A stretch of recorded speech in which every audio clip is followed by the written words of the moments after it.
that a little bit. Not to authorize 17. You're kind of everywhere. And we do it if they will. Right. So authorize them. Terrence wanted it. Ask what? Yeah, and then, but you have this, do you have more of the numbers? I'm sorry. Yeah, I have more. We can. Do you want to just hand those and then that way I have? Okay, do I add all the whereases? No, right? Hi, Dave Illingworth. How are you? I'd love to meet you sometime. Yes, I have a meeting next. Whereas. Yeah, if you reach out, we'll schedule something. I met you in January. Oh, yeah. Yeah. Jake, I got a little familiar. Yeah, I was wearing a football sweater at the time. Yes. Is he okay? Yeah, he's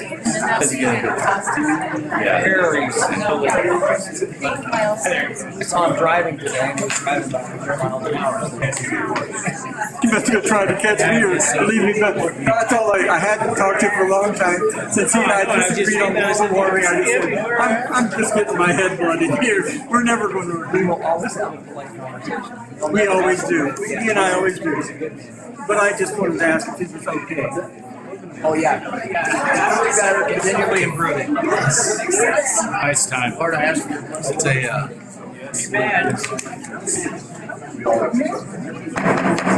Let's call tonight's meeting to order. Please let's stand for the Pledge of Allegiance. Oh, roll call. Bates. Here. Illingworth. Here. Kimbrell. She's absent. Patterson. Here. Rusterholz. Here. Now, let's stand for the Pledge of Allegiance. I pledge allegiance to the flag of the United States of America and to the republic for which it stands, one nation, under God, indivisible, with liberty and justice for all. For a moment of silence. I need you to.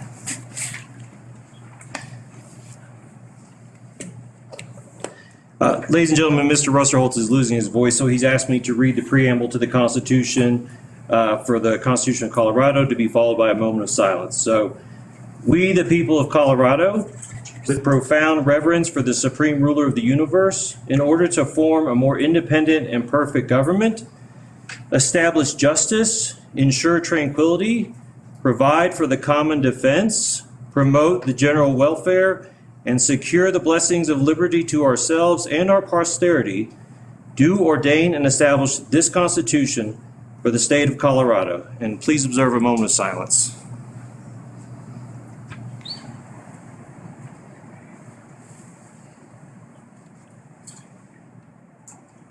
Thank you.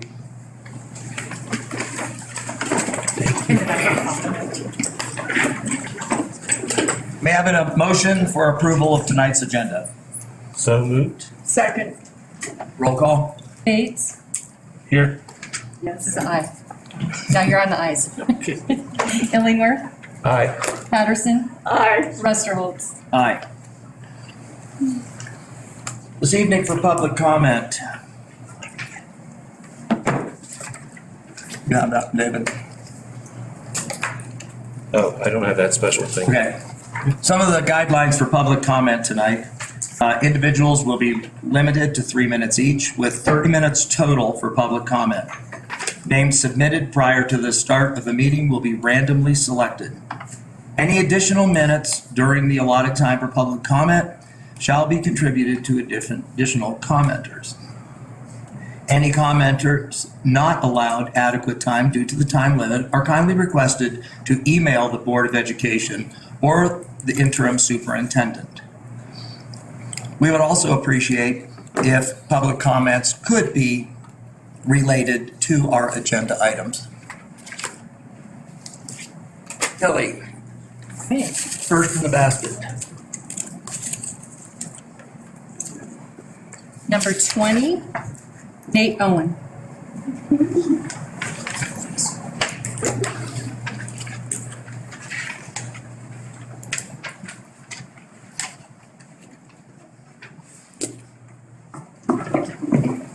Good evening, Board of Directors and Interim Superintendent. My public comment is not necessarily related to agenda, but I am here to speak as the WPA president on behalf of the staff. And so I wanted to just share briefly some comments with you guys. Tonight, I want to acknowledge that many of our current staff are not returning next year for a variety of reasons. Because of the lack of communication about contracts for next year, staff are unsure of whether they have a position at our schools next year. At this time last year, staff contracts were offered on paper for returning staff for the first time in many years, with the intention of retaining our staff. We are not expecting a retention stipend this year, but we would like to know if our contracts will be offered to returning staff. Additionally, the staff are looking forward to working together with the Meet and Confer Committee that will come together on our scheduled date of May 9th for the initial meeting. Now is the time to continue working as a team with the Meet and Confer process to show teachers, both old and new, that we are willing to make sure to create a better work environment so the district can be better together. We have a long history of over 40 years. I mean, I have documentation that backs all the way back to 1983 in my archives. We have worked together to create an agreed upon statement by all of our stakeholders, something called the conditions of employment. And we're looking forward to continuing that work this year. So thank you for your time. I just wanted to share those couple of items. So Thank you, Mr. Owen. I'm going to just pause public comment right now. We will continue, but some of the things that you brought up, I would like to ask Mr. Witt if he would just comment on, please. Okay, well, just in a general sense, we've already met with principals and let them know about their staffing models for the upcoming year, and all of the principals have been aware of those for more than a week now and have been asked to communicate them. So all teachers should have been communicated with about their positions, so that's an area of concern. But secondly, we've also, we'll release in a press release tomorrow, but we have announced a $1,500 retention and new signing bonuses for staff as well. excellent, thank you. Can I respond to that? Please. So the principals did inform the staff of those things that you mentioned, Mr. Witt. I would like to clarify that. Our positions were not specifically outlined in a contract form, but we were notified about those things. So thank you for that clarification. Thank you. Next. Number 13, Jason Randolph, is that? I'd like to yield my time to Darlene, Polly, or Sarah.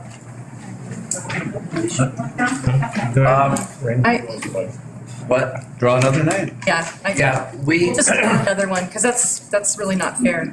no, we're not, Move on. Yeah, that was in the directions that we're not yielding time. so did you want to go ahead and speak, sir? No, thank you. Okay.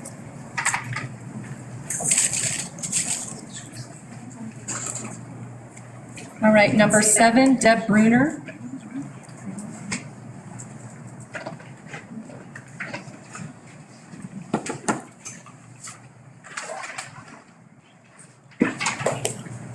Thank you. I've been to a couple of these meetings and reading a lot of articles in the paper, so this is just kind of my take on everything. As a Colorado native for 70 years, having lived in this area for 25, my husband for 50, I am appalled by the amount of hatred and dissension we now have in this community. Is this really what we want to teach our children? Education is not a one-size-fits-all institution. Our adult children all graduated from Woodland Park High School. However, when raising our oldest grandson, none of the public options worked. He bounced through every school in Woodland, including both elementary schools. I was in tears when we finally found a charter school in Colorado Springs that worked. However, due to the schedules, we were unable to continue the commute. Panther Academy was his saving grace, an alternative program at the high school, and he graduated with a diploma from Woodland Park High School. We currently have one grandson in Merritt and one in the middle school. Each choice works for that child. I'm tired of hearing how awful Merritt is. If we'd had a choice when my older grandson was in school, it could have saved years of heartache and battle that we endured. Children are learning to hate from their parents. Each morning we drop our grandsons off at school. Middle school boys passing my 9-year-old grandson who was headed for Merritt look at him with disdain as they pass. This is what we are teaching our children. I overheard some teachers and parents talking at the last meeting. I wouldn't want those teachers teaching my family. Don't get me wrong, I love our teachers, However, they need to leave their personal agendas at the door. Parents and teachers alike should be ashamed of the example they are setting. We hear so much about diversity and critical thinking. Diversity is about choice. Charter schools are a choice for many. Critical thinking is about researching both sides, then choosing what resonates for that individual, not about bullying people of differing opinions into thinking your way or no way. As for sixth grade staying in elementary, I invite you to do some research. Research shows that this age does better emotionally, academically, and behaviorally in the elementary school. It is said just because a child turns 11, it does not negate their need to play. 1 minute. It is shown that the increased level of stress going from secure environment to multiple classrooms with multiple teachers is overwhelming.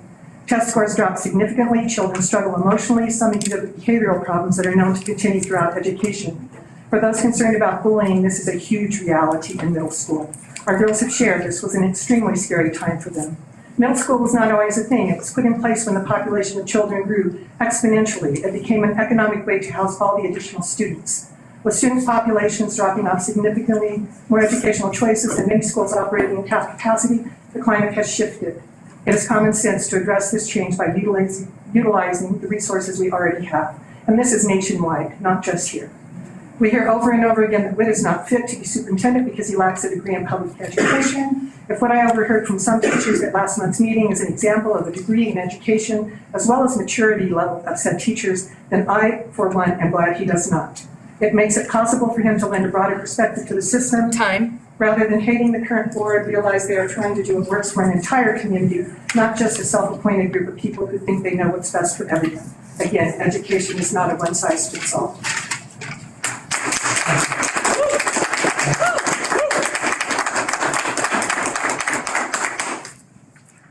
Next number is number 19, Drew, how do you, DePate? Patty. DePatty.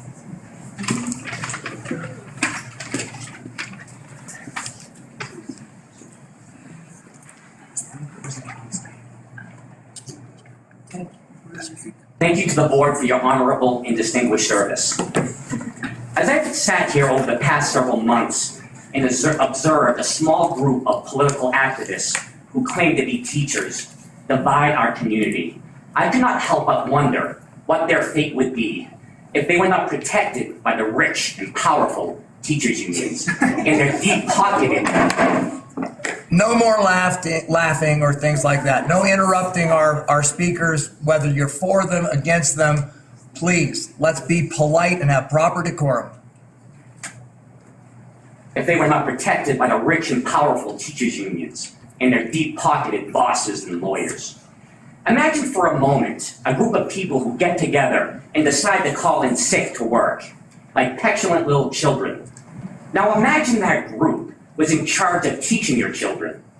In the real world, employees who incite insurrection and rebellion, who purposefully sabotage lawful direction and order from management, would be summarily terminated. Mr. President, why is this allowed to happen in this school district in direct opposition to the will of the people? These teachers are hurting our children. You have to wonder why these insurrectionists are using children as weapons of mass deception by inciting them to walk out of class and parading them in front of public school board meetings. My only conclusion is the adults are not confident enough to communicate their ideas themselves, so they defer to children, and they continue to hurt the children in the process. This is an old-fashioned power struggle. The small fringe group has lost their grip on power, and it seems they will do anything to get it back. This is very important to consider, as this is a potentially dangerous situation. Mr. President, you must stand up to the mob and stop the next Reichstag that is bound to happen in the Woodland Park School District if you don't take action. In 1933, 1 minute. many believed the Nazis, who were a minority party at the time, much like the current extremists, seized power by setting fire to the Parliament building, and they blamed the opposition party and inflamed the emotions of the German people to elevate themselves to power. You can just hear it in the mob's rhetoric. They are driving towards an event that could be very ugly. As the old guard clings to tired, failed, woke programs, that people of Woodland Park are breaking themselves free of that bondage. FCL, DEI, CRT will never set you free. Diversity won't set you free. Unity won't set you free.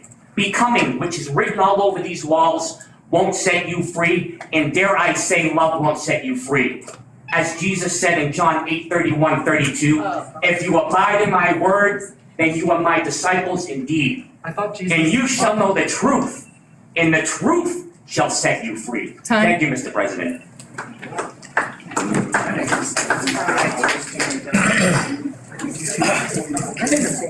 Next. Number 14, Matt Glowski.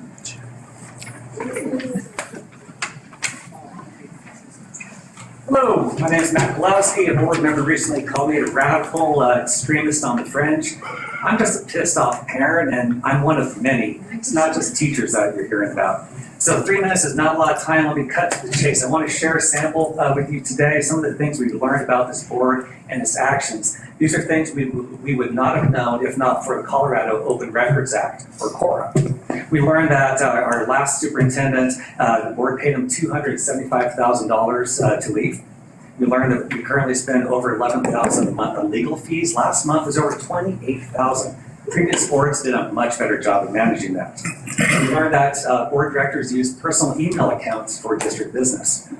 We've learned a lot about our interim superintendent. We learned that his contract allows him to continue his second job with the ERBOCES. Combined salary is $310,000. He also gets a bonus from the ERBOCES. You guys weren't as generous. We learned that he has a combined $1,000 a month automobile allowance. ERBOCES gives him a free cell phone. You guys give him $100 to go towards a cell phone, which he already has. His contract with them covers reimbursement of expenses. Contract with us does not. In the first 10 weeks of the year, he charged 14 meals to the district. Average cost about $55. Include places like Ted's Montana Grill, Rosie's Diner and Monument, some fantastic Italian food, which I do approve of. On February 10th, he amended our contract between the district and Merritt Academy. He wasn't allowed to do so if you actually read that contract. And that amendment actually shifts money out of the classrooms of our 5 public schools. He also hired a member of the ERBOCES Board of Directors to be a consultant for our district. Last March, the board announced a transportation arrangement with Merritt students, which is fantastic. But there is no agreement in writing. There's nothing saying how much money they will be paying, if anything, for this service. Let's shift gears a little bit to grants. That's been a, 1 minute. been a pretty popular topic. Current school year, the district received 30 grants, total of about $2.2 million. This upcoming year, we have applied for 2 grants, about $250,000 total. The district mental health supervisor emailed our interim superintendent. We learned a lot from that email. She said that she expects to lose mental health grant money of $1.2 million, which is currently funding 15 jobs in our community. One grant, the substance abuse grant, funded 2 jobs itself with additional funding for prevention. It was up for renewal. It was not going away. You just had to say, yeah, we'll take it again. Didn't do that. When the interim superintendent asked how we'll continue to work to prevent youth suicide, he stated that we are a public school and will prioritize our students' academic success. This board says it supports transparency in the district, but the truth is the only transparency we have is because of CORA. You have just been showing us what you want us to see. Time.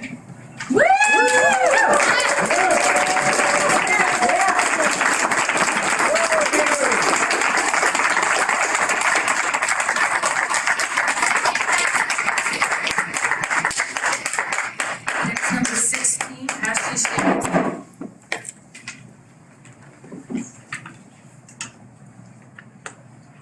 Who's the next person? Ashley Shields.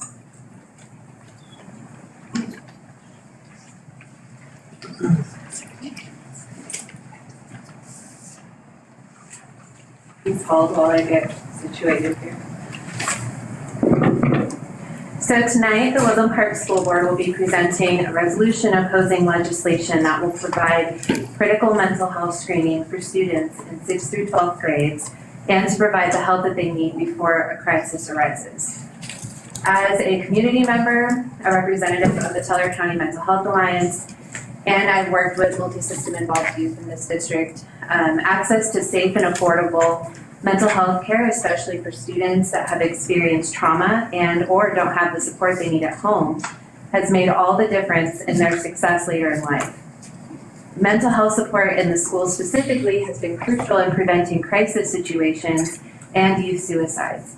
Youth suicides in Teller County have declined significantly since 2017, and this is in part due to early intervention, screenings, and the district mental health teams.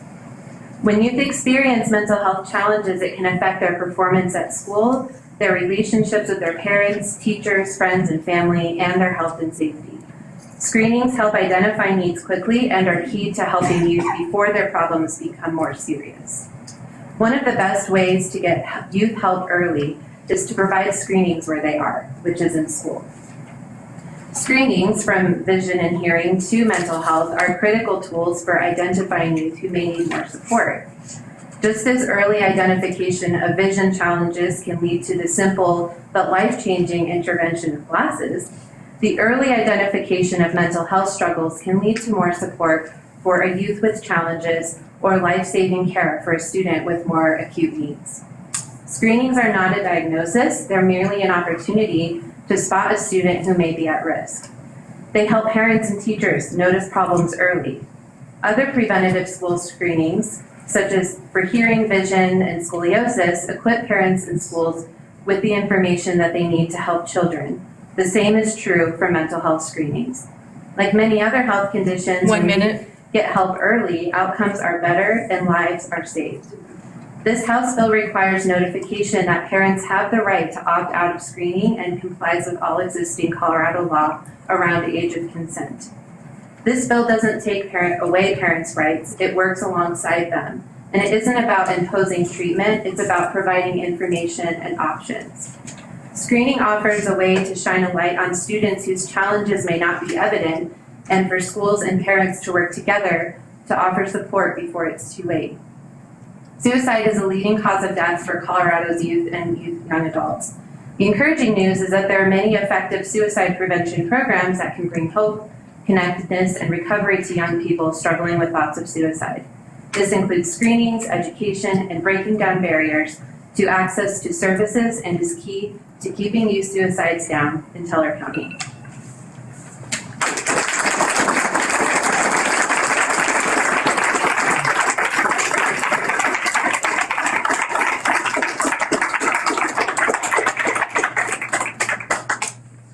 Next number is 6, Craig Johnson.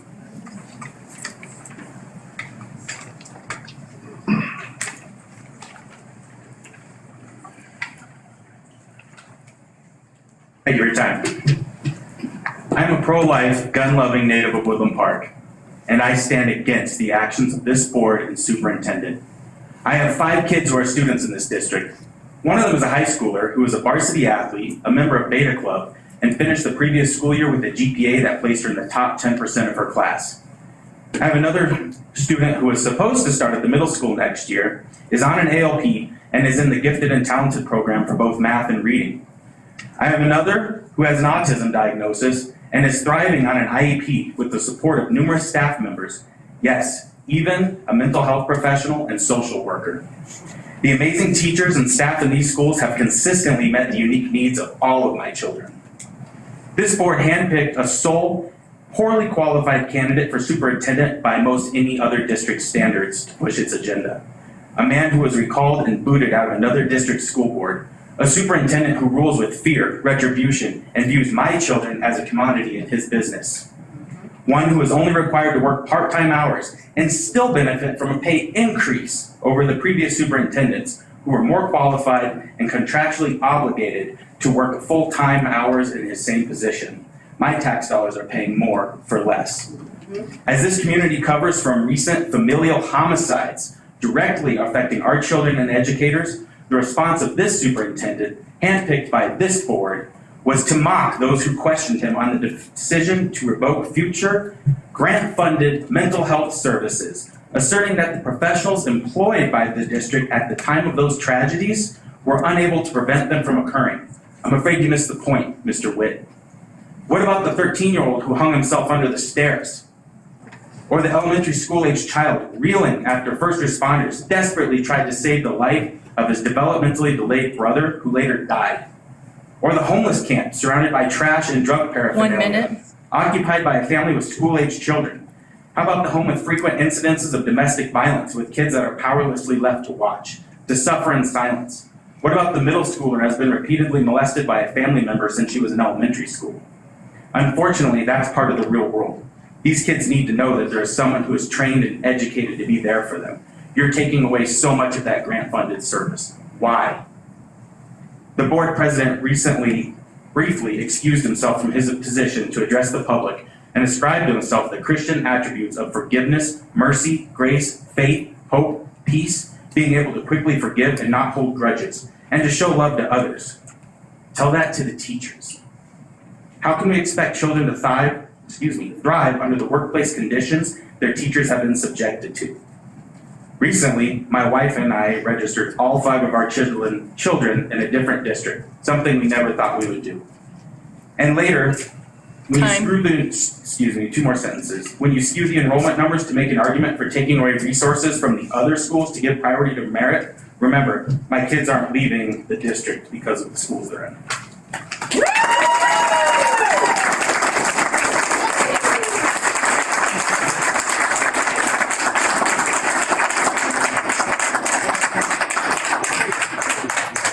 Number 11, Gail Garrick. Gearing.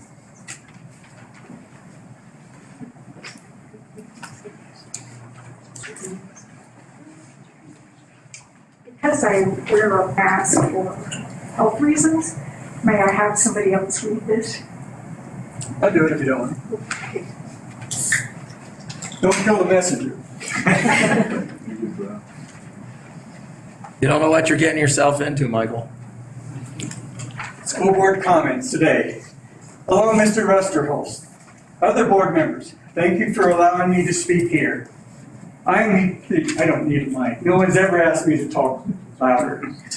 I am here to ask you to reverse the adoption of the American Birthright Standards. These standards are not appropriate for our community. They have resulted in the loss of outstanding teachers. They will not enable our students to receive a thorough, well-rounded education, and they are incompatible with the Colorado State Social Studies academic standards. Authors of both standards emphasize the importance of social studies introduction to the preservation of our American government and way of life, but that's where the similarities end. The authors say their aim is to protect school children from political indoctrination by radical activists disguised as teachers.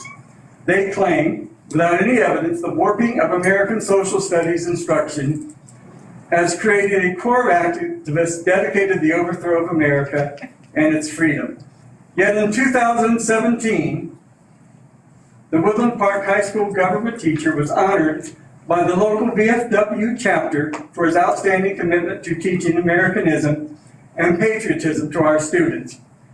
The American Birthright authors strongly discourage a long list of teaching methods, including current events learning, inquiry-based learning, social emotional learning, and quote, virtually any pedagogy that claims to promote diversity, equity, and inclusion.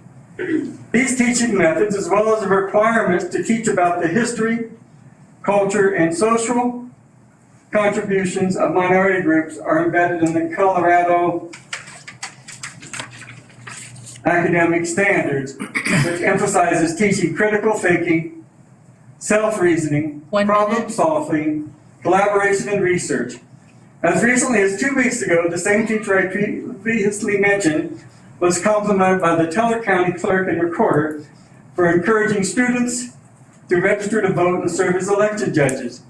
This will not happen under the American Birthright Standards, both because it is discouraged, but also because, sadly, this teacher will not be in our schools next year. Despite claims, the district will ensure Woodland Park courses meet both the American have any intention of doing so. I'm not quite sure. Inappropriately using the standards as a premise to censor a book. An elective English literature course, while administrators will make good faith efforts to follow the rule. I believe our school community wants you to follow the law and to represent total needs and concerns. You should be supporting and working to retain outstanding teachers and students. Time. Should learn, last sentence, should learn critical thinking skills and receive a well-rounded education. That includes learning about the experiences and perspectives of all Americans.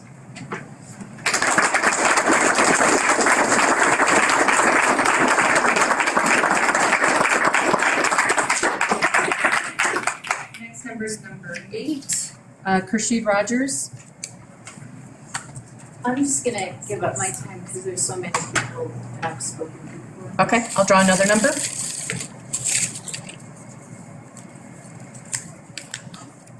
Number 5, Lindsay Garrison.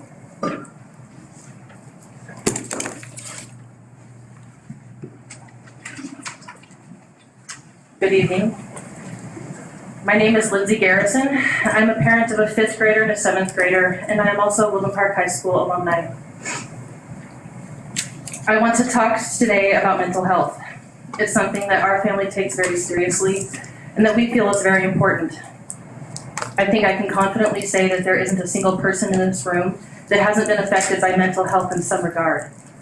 I know I have many people within my own family who have struggled with everything from depression and anxiety to schizophrenia.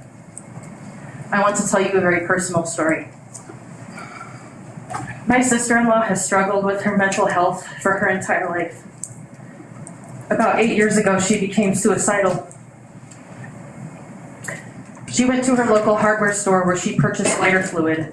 She walked out to the parking lot where she doused herself with it and lit herself on fire. She is only alive today because a bystander pushed her into a snowbank. We later learned that she suffers from schizoaffective disorder. She has 5 children who now live every day with that trauma, anxiety, and the loss of their mother as she will live out the rest of her life in a mental health facility in another state. I tell you this story because it's a raw and real example of what happens when we turn and look the other way. I wonder, would things have turned out differently for my sister-in-law if she had learned coping skills as a child, if she had been taught that it's okay to ask for help, if the problem had been acknowledged instead of covered up to preserve reputation? Talking about mental health and mental illness can be uncomfortable. It's messy and ugly. It can be embarrassing. For some of us, it brings up feelings of guilt, shame, or even resentment. But it's important. It cannot be swept under the rug and ignored just because you're not social services and you don't want it to be your problem. Have any of you ever had to help an adult with severe mental illness? It's almost impossible in this country. 1 minute. It requires a significant financial and emotional commitment. We have to do better, and it has to start with teaching children how to communicate and express themselves, how to identify when they are struggling, and how to ask for help, and they need to have the resources available to do so. A study was released last week by Mental Health America that ranked Colorado dead last for having a high prevalence of mental illness and low access to care. We are finally returning to some sense of normalcy after COVID, but statistics have shown that anxiety and depression, drug and alcohol overdose, and suicides have all increased in our youth since the pandemic.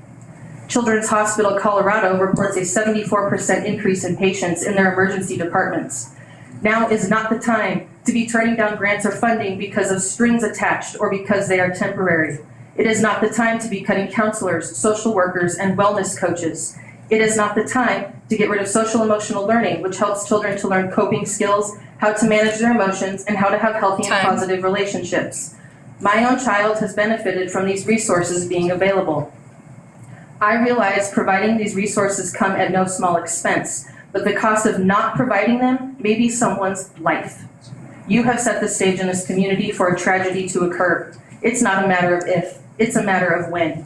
You are setting our kids up for increased incidences of bullying, suicide, violence, abuse, depression, and anxiety.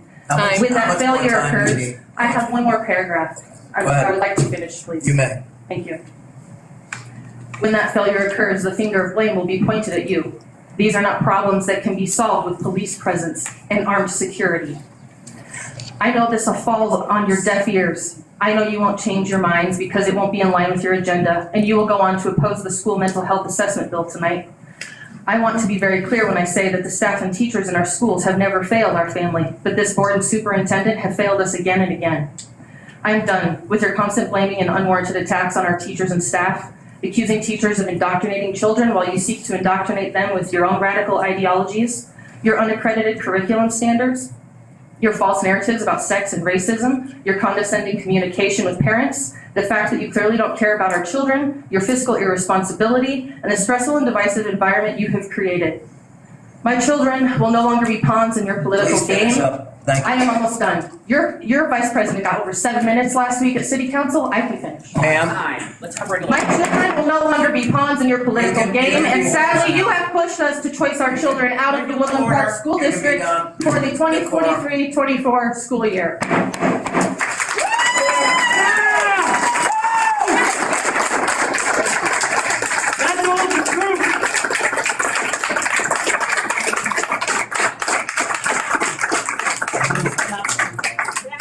Our last one, we have. This is our,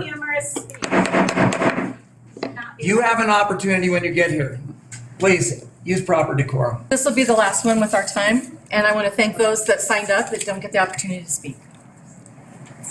Last number is number 17, Amber Hemmingson.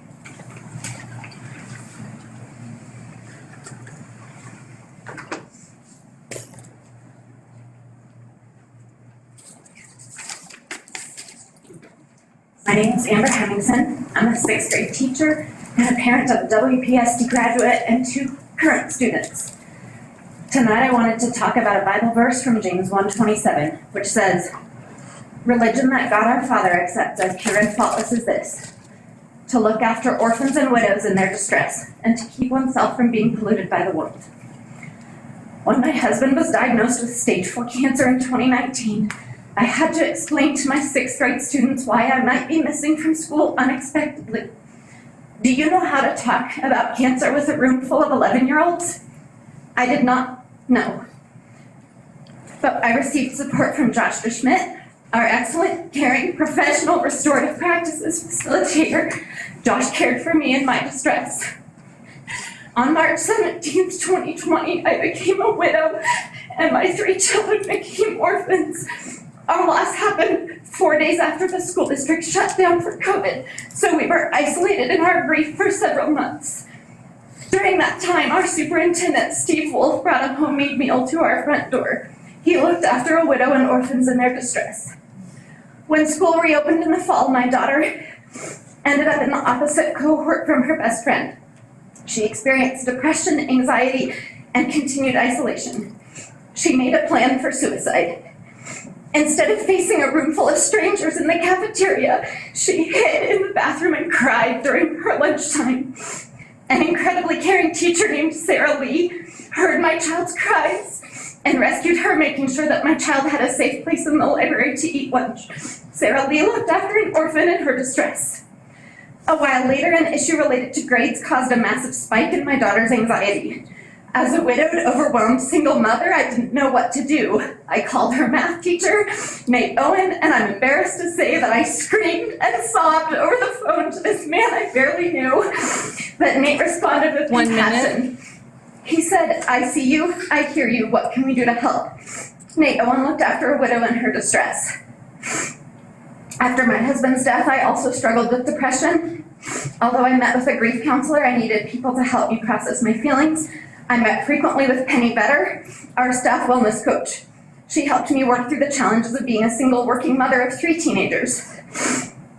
I would call the work I did with Penny social emotional learning. I needed to learn to reintegrate to my role in society, and I also needed to understand how to cope with my emotions. Through her work and her compassion, Penny looked after a widow in her distress. This year, I have been devastated to see the supports that provided life-saving care to me and my children pulled away from our district. I saw a quote from a board director in the Courier saying that our district has not had suicides recently, and now that COVID is over, it's time to, quote, phase back to normal.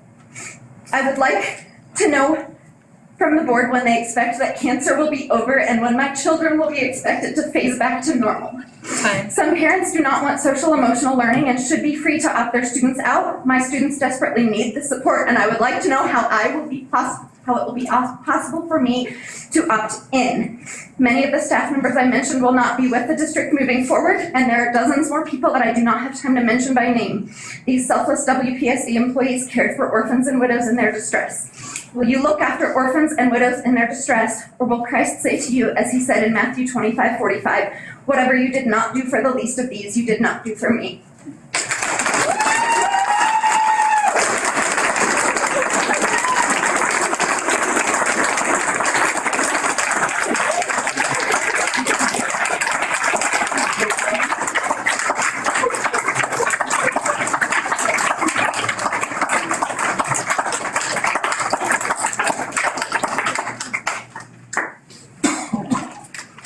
Thank you.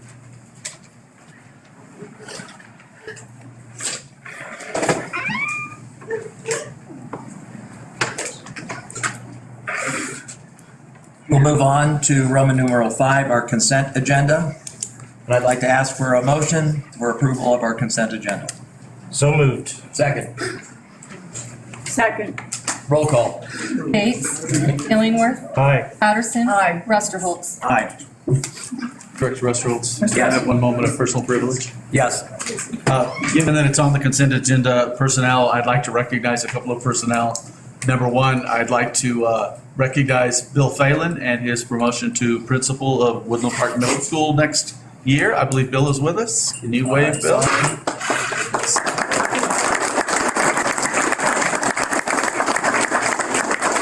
And we have a new Director of Business Operations, Chief Operating Officer Aaron Salt, who's with us tonight. Welcome aboard, Aaron.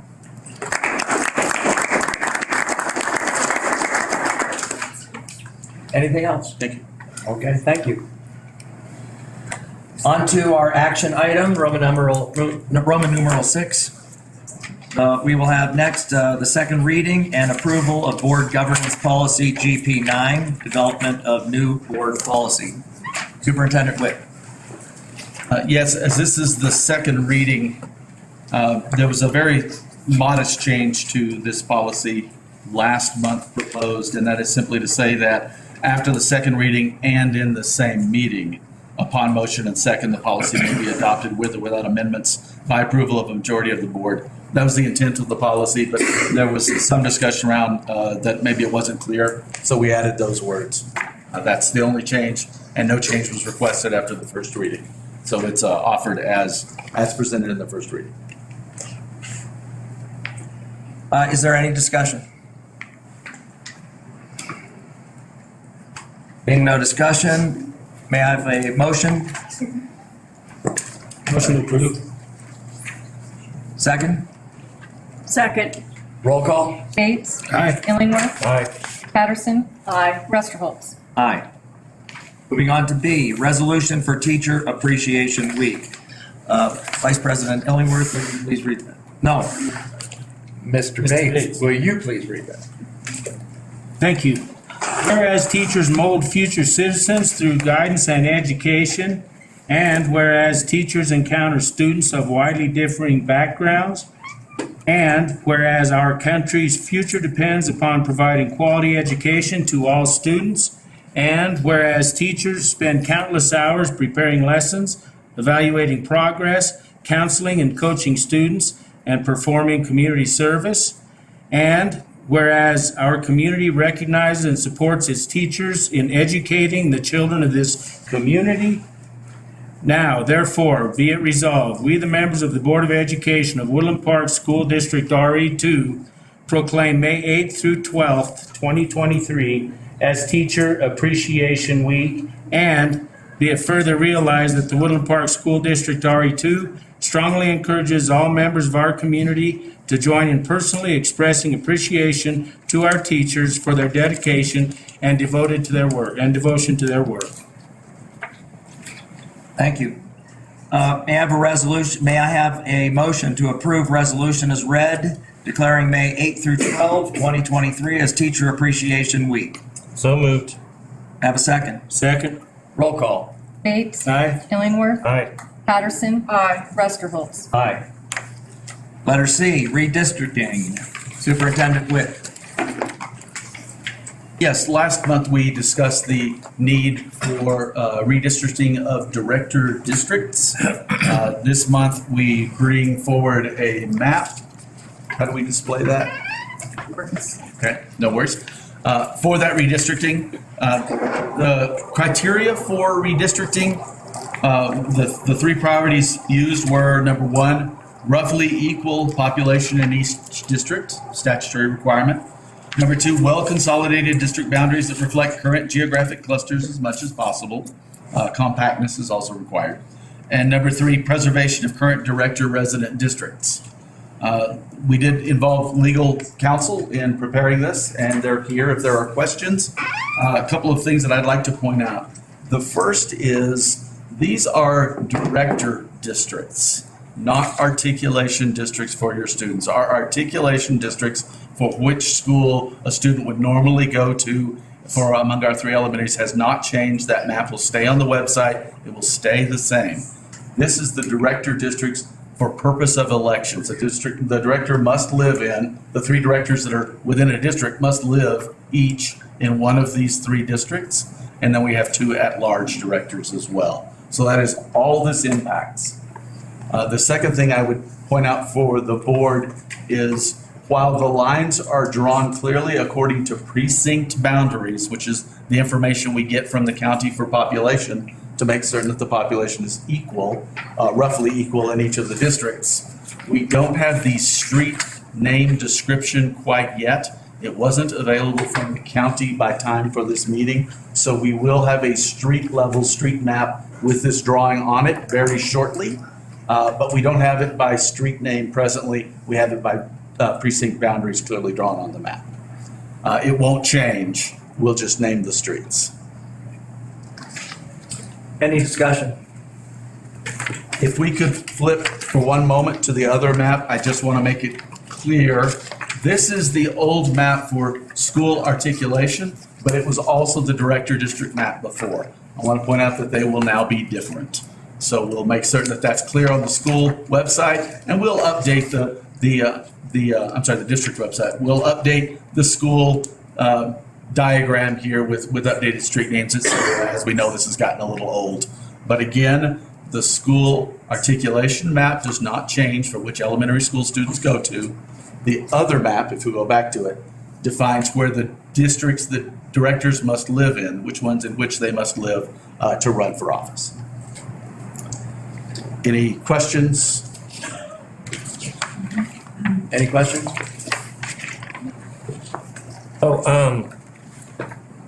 So we talked about they have to have roughly the same number of residents in each of the districts. That's right. And I know we tend to call the districts according to the elementary schools. So there's Columbine, which I represent. There's Summit and there's Gateway, and I think Ms. Patterson represents the Summit district, and Director Kimbrell represents the Gateway district. And so, as I understand it, the way that the state law, as well as the federal law interpreted by the U.S. Supreme Court, requires that in determining that there's roughly the same number of people in each district, that variance should not be greater than 10%. And then, are you able to tell us what is the variance that we have in the map that is proposed? It's a great question. We did provide population information. Let me see if I have a percentage. I think it's Under the population data, it's the last page. But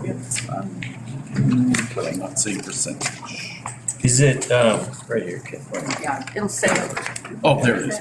Sorry, I was looking at the chart. So this proposal has an overall variance of 1.5%, well within the 10% legal guidelines. Okay. My apologies, actually. Yeah, there's a lot of information. And then I was noting the old map because it's been 10 years since this was last done. We have to do this every 10 years, just like the state has to do with legislative districts and Congress has to do and things like that. So it's a good thing that we're going to be able to do a more detailed map. Obviously, our mapping data is a lot better in the past 10 years. You know, Google Maps wasn't as prevalent 10 years ago with the satellite data and things like that. Because I know when I look at the old map, like My neighborhood doesn't even exist on that old map, so there has been a lot of change in that time. So, but I think this map, the way it's drawn, it appears to be very little modification from the old lines. This actually shows our whole district a little bit better. The old map doesn't quite show where our borders go to. But it appears to be consistent with the law, that the districts are compact, they're contiguous, and they have roughly the same population within each. So I think it is a map that we can approve. Thank you. Any other comment, discussion? May I have a motion to approve our new redistricting map? So moved. Have a second? Second. Roll call. Bates. Aye. Illingworth. Aye. Patterson. Aye. Rusterholz. Aye. On to letter D. Mr. Illingworth, would you please read our resolution for the opposing House Bill 23-1003, school mental health assessment?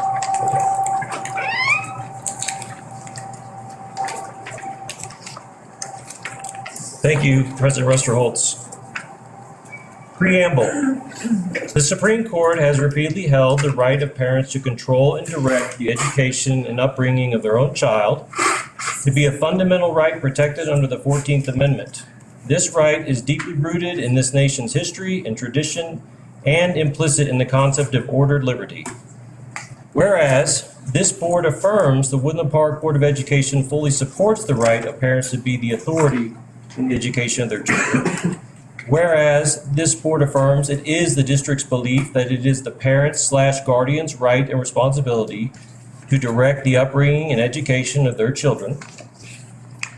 Whereas, this board highly values and respects the diligent, thoughtful, and caring work done by Woodland Park School District staff, particularly by those who provide counseling, mental health support, and empathetic relationships to our student population in accordance with the consent of parents.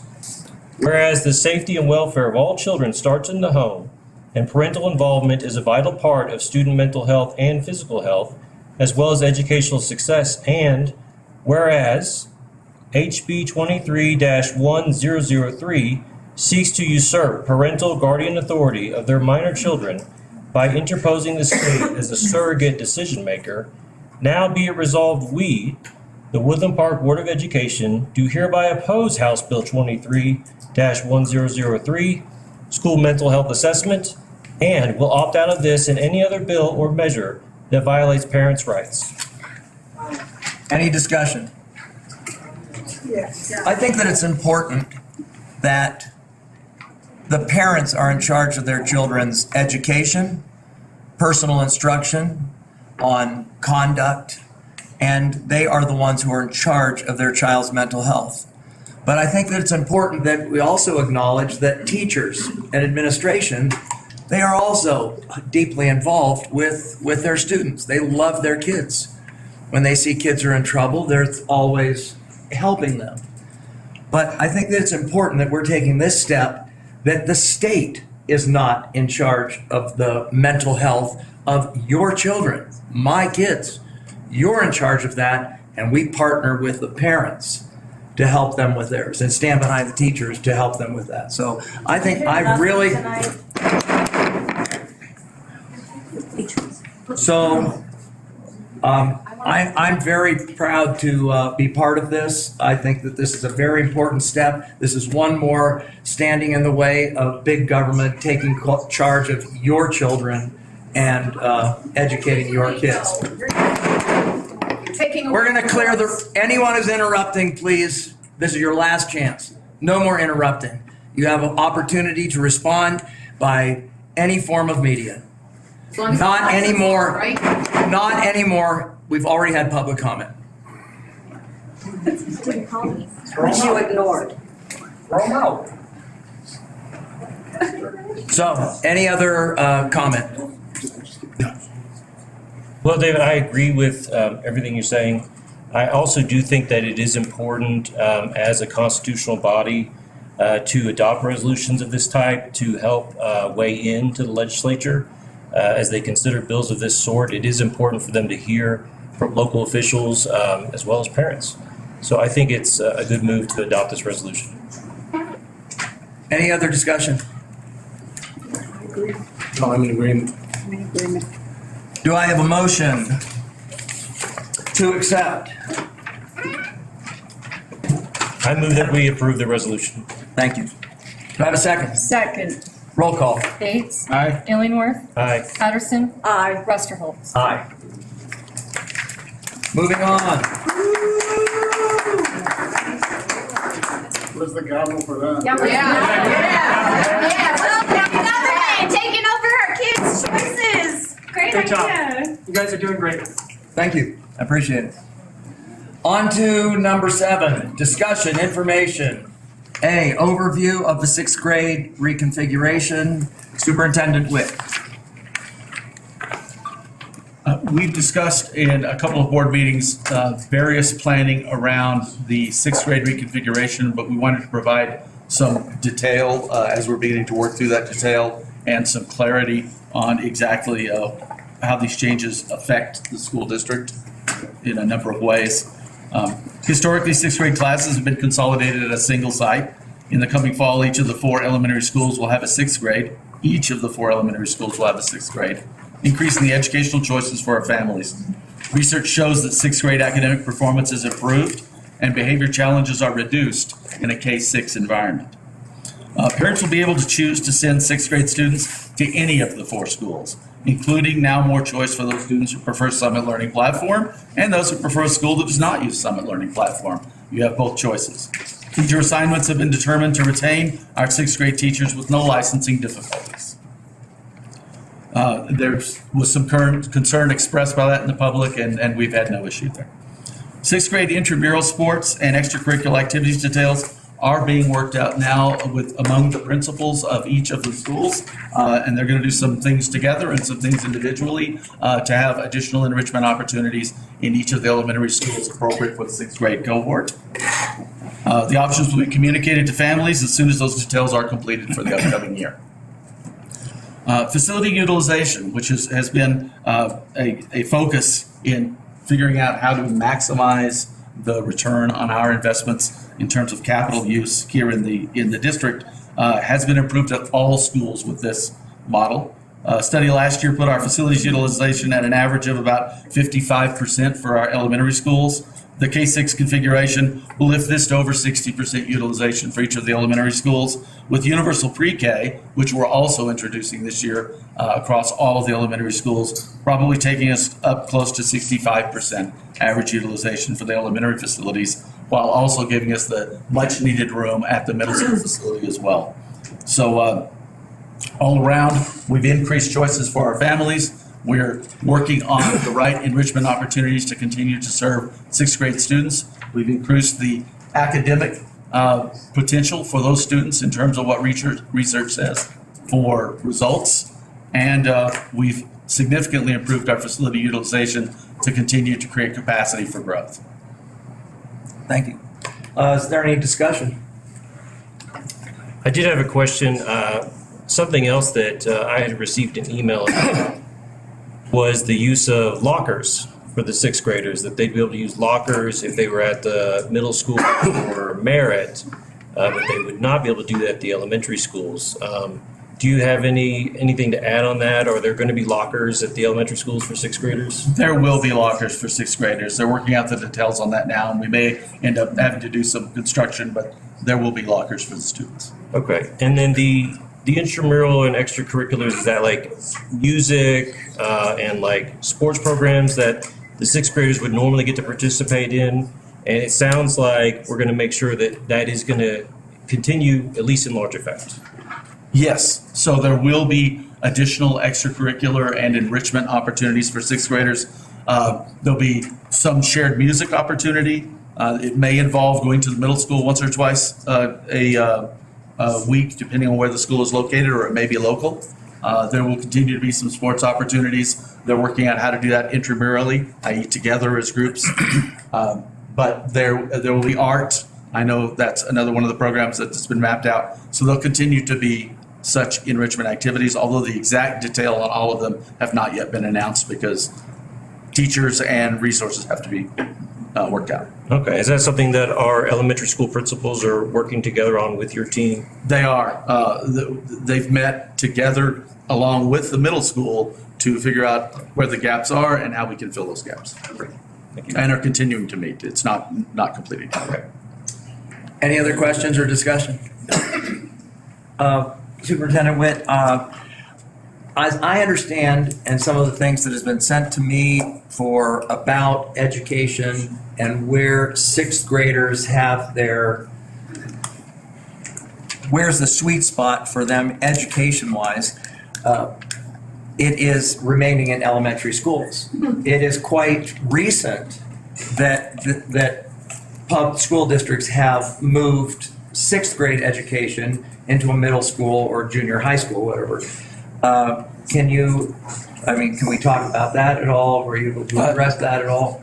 Yeah, I guess I would just go back and say that the research has clearly shown that academically and behaviorally, sixth graders do better when they're joined with K through 5 than they do when they're joined with 7th and 8th or higher grades. You're at a significant transition period there where behavior is significantly influenced by the students around you. And there's many of our behavioral issues begin to emerge in the sixth grade. If you take away that older peer pressure that appears in a middle school, they're able to focus more on their schooling and to moderate behavior significantly and do better academically, putting off that transition. I've read these, and that is correct. I've read some papers on them. Someone here tonight spoke to that, and it's well documented. One other question that I have, or a comment, maybe you want to address it, that even by keeping the sixth grade students in the elementary schools, our elementary schools are still at 65% capacity. Is that total square footage or? So could you expand on that just a little bit? Is that? Well, again, I'm relying on a study that was done year before last and Right. published on our website. The facility study. But the facility study pegged it at about 55%. We're increasing the usage of that facility by about 10%, which takes it over 60%. Okay. And with the announcement of universal pre-K, that's maybe another 3 to 5%. And that's where I said we may be approaching about 65%. Okay. Mr. Witt, there's approximately about 160 fifth graders going into the sixth grade next year, is that correct? Around 160, 165? Yes. And to be distributed through the four schools? That's right. Okay. There is no motion required on this, is there? No, this is a discussion. This is just discussion. Okay. All right, any other discussion? No. All right, thank you. On to Roman numeral 7B, EE1, academic achievement. Superintendent Witt. You each have the presentation in your packet, just to the immediate next page. I'm not going to put all of these slides up and go through them one at a time. Quite honestly, it's a lot of information. It was already presented at the DAC in detail, one slide at a time. We will post it on the website to make certain that everyone can see it as they would like to. But what I want to go through very briefly is I want to talk about a few highlights of academic performance and talk basically about how this is the baseline. We've come out of COVID. We are returning to a pre-COVID normalcy in this district. We're going to look at this as a baseline and begin to work to improve our academic results in this district again. And quite frankly, if you look at the state performance frameworks and some of our performance, you will see that overall, our academics are in line with state performance, but how shall I say this? I will say it quite frankly, I don't believe that's something to celebrate. I think we need to do better. I think we can do significantly better. And as we begin to stabilize the student experience, as we come back from kind of this COVID era, we're going to focus our resources. We're going to focus our student time on the academic success of students, and we want to see these performance, these mean scale scores, and these growth scores trend upward again aggressively. There are some highlights. It's clearly the case that we had a significant improvement in SAT scores in our high school, which we should celebrate and we should keep up. That is awesome. We have seen significant results on the PSAT, both pre and post-pandemic, but significant post-pandemic. So again, kudos. But at the end of the day, there's some areas that we need to focus on. Achievement for students with disabilities, we need to focus and continue to improve there. Math achievement for students from economically disadvantaged homes at Summit Elementary School is below our norm, and we need to focus some resources there. And achievement for intermediate math, 3rd grade through 7th grade, has lagged, and so we're going to have to bring some focus there as well. And quite honestly, we've got some work to do on graduation rates as well. And so the bottom line is, this is our baseline. I do not believe that this is what we should be celebrating. I believe we have work to do. But we're coming out of COVID. You're not going to hear me talk about COVID and reasons for performance. We're going to focus on returning to a pre-COVID norm and focusing on academic results. Any discussion? And again, I will post the presentation so everyone has detail. Okay. Anyone have any comment? I'm just wondering, do you have, maybe perhaps this isn't the right place for this discussion, but the state assessment and attention areas, you mentioned students with disability, math achievement, economically disadvantaged homes. Will there be another time that you'll be discussing, that we can discuss how you're moving forward with this? What your plans are? Yes, we'll track some results on that. Full disclosure, we're in the transition period for a CAO, and I want to give them an opportunity to participate in the development of those plans. Right. So I don't want to pre-announce. Okay. Good. You know, I think that the steps that we've made and that the school is making are good steps that, you know, we're doing great on the SATs. We're staying in pace with the state, but we don't want to settle for just what the state is and what the state level is. Let's far exceed that, because I think that we have the talent, we have the teachers, the administration that are given the right tools. They will really be able to push this school and make it a model school. Appreciate it. From the state. I want to add that from what I saw in these charts, it looks like, except for graduation rate, which was a little bit down, but it looks like we've seen increased performance this year over last year. Absolutely. And so I think everybody who's worked hard, our teachers, our kids should all be commended, should all be proud of the progress and the growth that they've done, because you're always looking that you're doing better this year than you were before. That's always the goal. But I agree with you. We're not at some sort of astronomically fantastic number where we can all sit back and say, you know what, job well done. We've got it figured out. There's really nothing to tinker with here. I think we're heading the right direction. The trends are good. They're going the right way.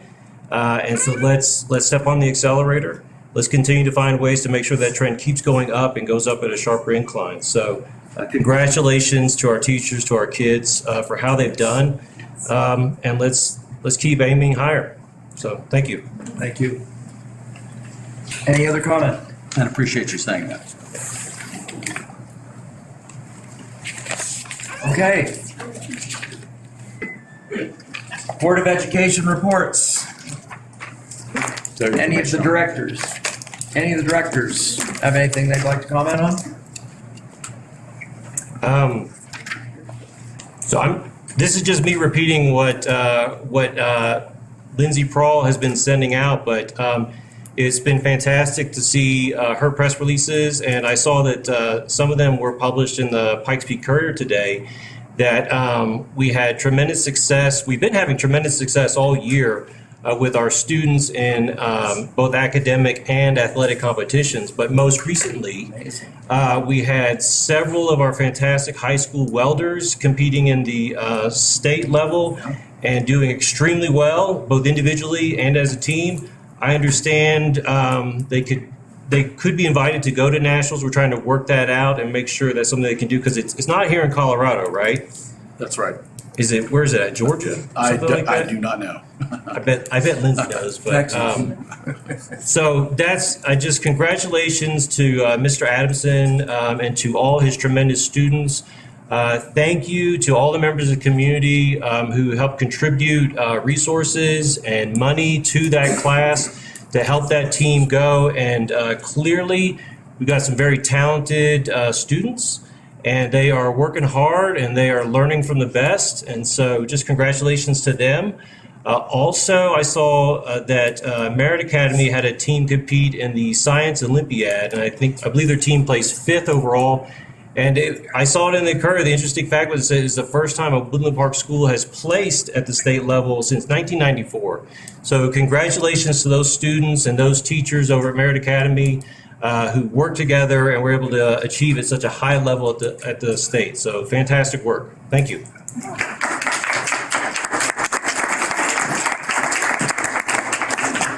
Anyone else? I wasn't aware about the welding program till Nate mentioned it tonight. I've been out of town, so I was excited. Yeah, that's great. Anything? Neither do I. All right.